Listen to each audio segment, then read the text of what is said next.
Hi. So, there are three basic flavors of resistance to change. And, no, sorry, not chocolate, pistachio, or strawberry. Here's what I've seen over and over again. There are three basic types of resistance to change: logical, emotional, and blended. When you know which one you're dealing with, you have a far better chance of helping your team members move through the resistance and get on board with what needs to happen. So, in this video, I'm going to start with the first one, logical resistance. Emotional resistance and blended resistance will follow, each in their own separate video. Who am I to be doing these? I'm Grace Judson, and I'm a change leadership expert working primarily with technology companies to help them avoid the people problems that derail their tech consulting projects and technology implementations. Okay, before I go into the details on logical resistance, let me be clear about one thing. Resistance is not inevitable. There are many factors that play into why someone might be appearing to resist, and there are as many reasons why somebody might participate willingly and even enthusiastically in the change.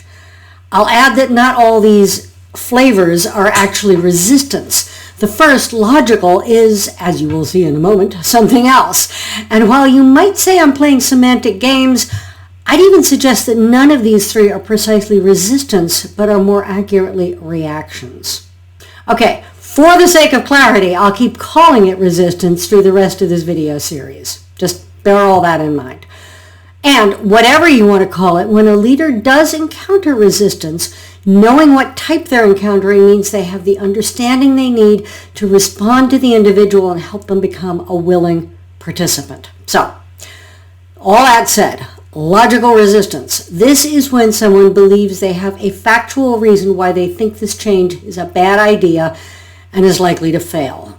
It's important to note that all types of resistance should be taken seriously and approached with sensitivity to the person who's resisting. But this one is the most likely to actually influence the change itself, and here's why. A logical, factual reason presented by someone who wasn't part of the decision process of deciding on or planning the change is worth listening to on its own merits, regardless of your need to bring the person around to supporting the change. In fact, the more you listen to this person, and the more you demonstrate that you're open to making improvements to how the change is being implemented, the more likely they are to become willing and even enthusiastic participants. And here's the thing, the most successful changes I've been part of or witnessed have deliberately included the so-called naysayers who had doubts about how the change would work. By listening to those people and using their input as part of risk management and risk mitigation, and then updating plans, obviously, accordingly, the changes were more successful through the rollout and more sustainable in the long term. The tendency when looking at all of this as just resistance is to try to push people through. But if instead you consider what someone is saying, if you recognize that communication about change should always be two-way, not just top-down, you'll learn important things about your people and about the change, and that will always make your change initiative more likely to be both successful and sustainable. People who have a factual reason for resisting the change or doubting the change, if you will, are people who care about its success and want to contribute. It's that simple and it's that important. And that's it for the first flavor of resistance, logical resistance. If you have questions or if you experienced an aha moment, please do leave a comment. I always come back to answer.